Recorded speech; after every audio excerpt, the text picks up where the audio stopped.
আসসালামু আলাইকুম রহমতুল্লাহি ওয়া বারাকাতু। আমি এখন চিকেন ফ্রাই করব। চিকেনগুলো আমি ম্যারিনেট করে 1 ঘন্টার জন্য রেখে দিয়েছি। এখানে তেল বসাই দিয়েছি, তেলগুলো গরম হয়ে গেছে।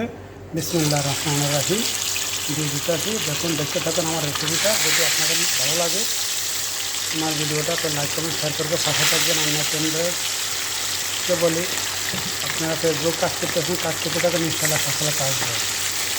দেখুন এবার করে দিতেছি। আপনারা প্রথমে চালটাকে হিট করবেন, হিট করার পরে দিয়ে মিডিয়াম আগুনে ফ্রাই করবেন। চিকেনটা সফট হবে এবং সুস্বাদু হবে, খেতে ভালো লাগবে। আর চেষ্টা করবেন 1-1.5 ঘন্টা আগে মোরগটাকে ম্যারিনেট করে 2 ঘন্টা আগে রেখে দিলে সে মোরগটা অত্যন্ত সফট হবে। প্রিয় বন্ধুরা, আমি এখন মোরগটা উল্টে দিব। আমার 1 পিস মোরগ হতে 10 মিনিট লাগে, 2 পিস মোরগ হতে 20 মিনিট সময় লাগবে।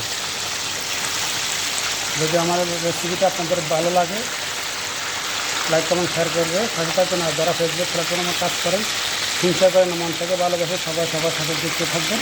আর যারা আনফলো করেন, আপনাদের বিশ্বাস কথা বলি, এই ফেসবুক প্ল্যাটফর্মে কাজ করতেছেন কেন ভাইজান বা পুরো আপনি আনফলো করেন, ফলো করে পরে আনফলো করেন, এখান থেকে আপনার কখনো সফলতা পাবেন না। আর পুরো সম্পূর্ণ ভিডিওটা দেখতে হলে কমেন্টে জানাবেন। ইনশাআল্লাহ সম্পূর্ণ ভিডিওটা আপনাদেরকে দেখাবার চেষ্টা করব। এখন আমার মোরগটা দেখুন, আর সাইড উল্টা দিচ্ছি। আমার মোরগটা দোনো সাইড হয়ে গেছে। ইনশাআল্লাহ দেখুন, এক সাইড হয়ে তার সাইড দিয়ে দিচ্ছি। তো দোনো সাইড হতে আমার 20 মিনিট সময় লাগে, 10 মিনিট করে 20 মিনিট মোরগটা হয়ে গেছে। দেখেন কি সুন্দর কালার আসছে। কেউ বন্ধুরা দেখেন মোরগটা হয়ে গেছে। এখন আমি মোরগটা একটা প্লেটে নিয়ে নিতেছি। দেখেন আমার মোরগটা কি সফট হয়ে গেছে আমার চিকেন ফ্রাই। তো ভিডিওটা যদি ভালো লাগে লাইক কমেন্ট শেয়ার করে পাশে থাকবেন। এবার আজকে মাথায় ভিডিও থেকে বিদায়। আল্লাহ হাফেজ।